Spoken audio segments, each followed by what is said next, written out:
গাড়ি আছিল খাড়া আর গাড়ি কেন কোনো খাড়া আছিল আর কোনটা খারাপ আসলো বোলেরোটা? বোলেরোটা আর 16 চাকার একটা গাড়ি ওদিক থেকে আইছে আইয়া গাড়ি দিয়া মারছে 60 জন মানুষ আসলা গাড়ি মানে গাড়ির ভিতরে বুয়া গাড়ির ভিতরে বল 3 জন মানুষ বর্তমানে শিলচার রেফার দিছে মানে কেন রাখছে এটা মানুষ কোন জায়গার বোলেরোর? মানুষ তো এটা এইখানের মানে কোম্পানির মাত্র মানে এটা লোকাল নি না বাইরে বাইরে বাইরে মানুষ যে গাড়ির মধ্যে আসলো 4 জন আর 3 জনের অবস্থা খারাপ তারা শিলচর রেফার।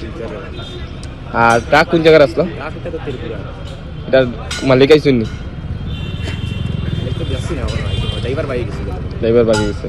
আচ্ছা আচ্ছা দেখতে পারা অবস্থাটা বেয়া। কয়টার সময় হয়েছে দাদা ঘটনাটা? এক ঘন্টা হইল 1 ঘন্টা। আচ্ছা দেখতে পারা বোলেরোর অবস্থাটা বেহাল অবস্থা।